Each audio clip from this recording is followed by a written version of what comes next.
నిన్ననే ప్రకాశం జిల్లాలో రిలయన్స్ వాళ్ళకి సంబంధించినటువంటి బయో ప్లాంట్ని లోకేష్ ప్రారంభిస్తూ ఈ ప్లాంట్ మా హయాంలో తీసుకొచ్చింది P4లో భాగంగా పేదరికాన్ని నిర్మూలించే చర్యలో భాగంగా ఇదొకటి అంటూ మాట్లాడింది చూసాం.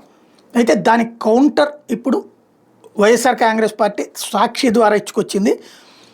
కొత్త ప్రాజెక్టులను ఆకర్షించడం విఫలమవుతున్న కూటమి సర్కార్ గత ప్రభుత్వంలో వచ్చిన ప్రాజెక్టులను నిస్సిగ్గుగా తన ఖాతాలో వేసుకుంటుంది.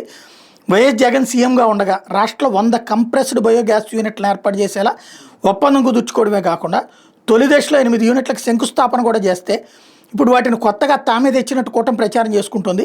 గత ప్రభుత్వం పైలట్ ప్రాజెక్టు కింద తొలుత కాకినాడలో 3, రాజమండ్రిలో 2, కర్నూలు, నెల్లూరు, విజయవాడలో ఒక్కొక్కటి చొప్పున 8 ప్లాంట్లు ఏర్పాటు చేసింది.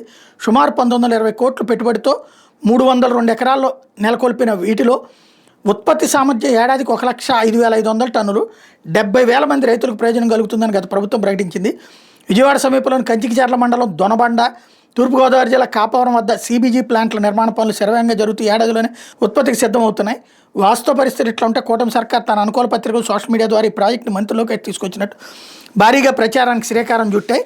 రిలయన్స్ CBG ప్లాంట్ల విషయంలోనే కాదు, NTPC దేశంలో తొలిసారిగా 1.10 లక్ష కోట్లతో రాష్ట్రంలో గ్రీన్ ఎనర్జీ యూనిట్ ఏర్పాటుకి గత ప్రభుత్వ హయాంలో విశాఖ గ్లోబల్ ఇన్వెస్టర్ సమ్మిట్లోనే ఒప్పందం చేసుకుంది. అన్ని పరిపాలన అనుమతులు, భూబదలాయింపులు గత ప్రభుత్వ హయాంలోనే జరిగితే దాన్ని కూడా తామే తీసుకొచ్చినట్టు డప్పు కొట్టుకుంటున్నారు. ఒక్క గ్రీన్ ఎనర్జీ రంగంలోనే 10 లక్షల కోట్లకు పైగా పెట్టుబడులను గత ప్రభుత్వం ఒప్పందం చేసుకుంటే ఇప్పుడు కాకినాడ గ్రీన్ కో యూనిట్ వాటిని తమ ఖాతాలో వేసుకుంటున్నారు.